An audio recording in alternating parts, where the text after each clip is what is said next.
So, good evening, good evening, good evening. We are back again. Hopefully, you are all enjoying your wonderful Sunday. I know I am. Beautiful sunny skies, lovely food, and not watching the England game. I'm actually recording this as the game started. So, yes, big up to everybody inside. Make sure you are smashing the like button up. Make sure you are subscribed to the channel if you are new. Also, very importantly, I do have another video out on the second channel. I'll put the video right underneath the title in the description. So make sure you go and check the second channel out. 250 subs away from 9K on that channel. So big up to each and every one of you that has gone over there. Also, don't forget, if you want to donate to the channel, hit the thanks option. Happy days. I appreciate that. Thank you very much. Big up to everybody who does. But we're going to talk about Romeo Lavia, the new hipsters flavor of the month. Oh dear, this lot just don't ever learn. It is mad. Now this guy is now hyped up into oblivion, and he is now apparently one of Arsenal's #1 targets in the summer transfer window. Okay, mate. 19 years old, sat bottom of the table with Southampton. He's just turned 19 as well. 6th of January, turned 19. Obviously, Belgium is the country of birth and citizenship, etc., etc. Defensive midfielder, which is obvious we're in for a defensive midfielder this summer. I do believe that to be the case. But at the same time, we are playing Champions League football next season. And I'm not quite sure, that this whole project, let's sign up as many kids as we can, is gonna work in the Champions League. I can't lie. Whilst it's great that we're top of the table at the minute, I don't really see us going and signing Lavia to play in Europe next season. Now, we may sign him. We may not sign him. I don't know. If we do sign him, he better not be the only defensive midfielder or midfielder we sign. I'm quite happy if he comes to Arsenal. I'll be happy as Larry. Cool, he's a decent player. But he better not be the only one. If we're going out for midfielders this summer, we need two of them in midfield. Go and get me Caicedo. Fabrizio Romano's saying, as well as Lavia, we're still in for Caicedo. Again, is that just hot air, or are we actually in for him? Because he signed a new contract. We kept our relationship with Brighton. What does that mean? He's then since signed a new contract.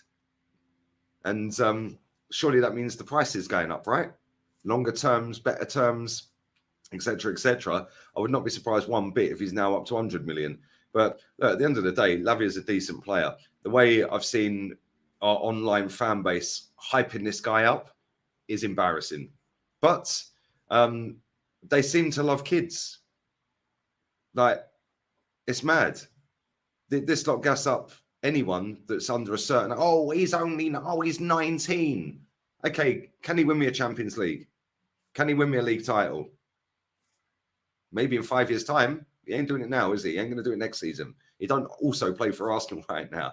So I don't really get why people hype up kids.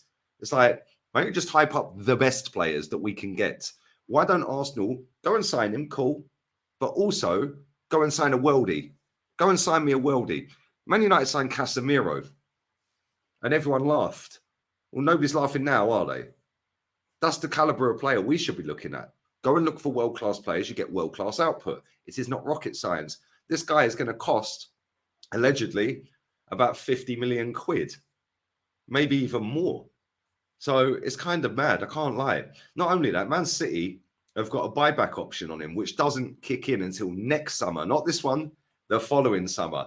So the big story that's doing the rounds that everyone's breaking with big headlines is actually mad. Why City have handed Arsenal and Chelsea advantage in transfer race. What kind of race is it? Is it 100 meters? Is it hurdles? Like steeplechase? What kind of race is this in the transfer race? They make it sound so dramatic. Oh my God, what have Man City done to get Arsenal and Chelsea ahead of them?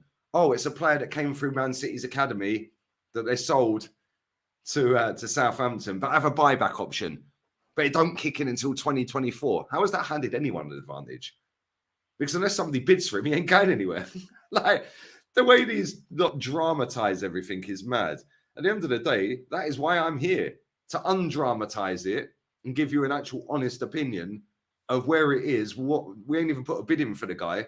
Our fans all over the internet gnawing him off, like, oh, he's amazing, pants down, oh yes, bring him in, bring him in. It's kind of mad. We're linked to Declan Rice, we're linked to Zubamendi, Onana, Lavia, Caicedo. Like, we'll probably end up with none of them. We'll probably end up with a Brazilian from Division 4, like in Brazil. Like, that's how we work. Yeah, and this is why I get the ump sometimes, and why when I have to laugh when I see some of these headlines. If Man City don't get him back, do you think they care? Because if he's going to be good enough in 3 years' time, they'll just buy him then. Like, what's the issue here? But it makes it sound dramatic. Oh, Man City have given Arsenal the edge. Like, turn it in. If he's any good, he'll go on to be a superstar, and Man City will buy him anyway. Like, it is what it is. Like, I don't understand why people hype up players that, number one, they barely see, and number two, that just because you're linked to them don't mean all of a sudden they're a great player. And this is the world we live in, this modern era of football fandom and stuff like that. It's like, as soon as Arsenal are linked to a footballer, that's it. Instantly, they're the best in that position in the world. Because that's the way the fans gas it up. Same with Man United. If Man United get linked to a player, all of a sudden he's the best in the world. Like, it's pathetic. Stop hyping up players until they come to the club and do it at your club. Yeah, well done. He's having a half-decent season personally himself at Southampton. Let's not forget, Southampton are the worst team in the league. They're bottom of the table. He's probably getting relegated. So let's just slow down a little bit here. Oh, but he had a good performance against United. And what? Yeah, I remember Andy Carroll scoring a hat-trick against Arsenal. I remember Peter Crouch scoring the perfect hat-trick against Arsenal. Doesn't mean they were great, does it? Come on, 19-year-old. Let him come to Arsenal and we'll see what he does. But let's not have any thoughts in our heads that this guy is going to be the be-all and end-all and he's the greatest thing since sliced bread and he's going to win us everything, because he ain't. Yeah, so ain't even a deal yet. And not only that, if you have a little look at Sambi Lokonga, who's also from that part of the world as well, Belgium, yeah, didn't really go to plan that one, did it? And we wasted how much on him? Oh, yes, 17 million. 17 million on him. So that's what I'm saying. People just love a funky name. Yeah, flavor of the month.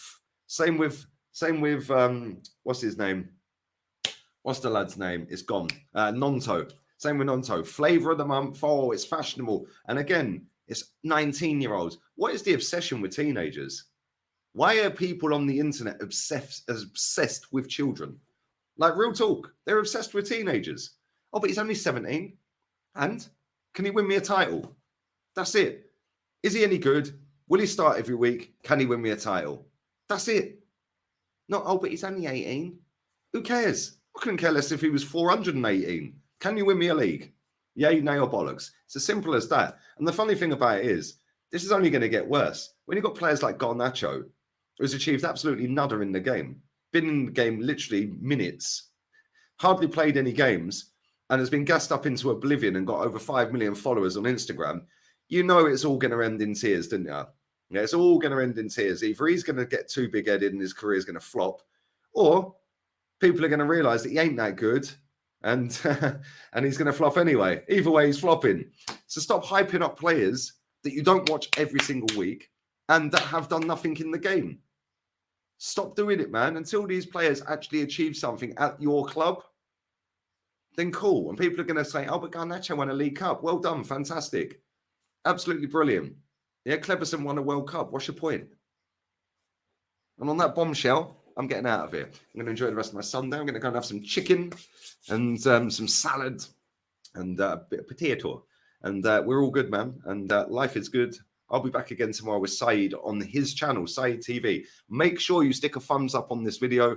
Make sure you are subscribed. Make sure you check out the second channel. The link for the video is right under the title. And F England, couldn't care less what they're doing. Ain't watching any of that international crap. Not for me. Can't wait for the Premier League to come back next weekend when we smash up Leeds and put this hipsters Nonto left winger in the bin. On that bombshell, we're out. Adios, amigos.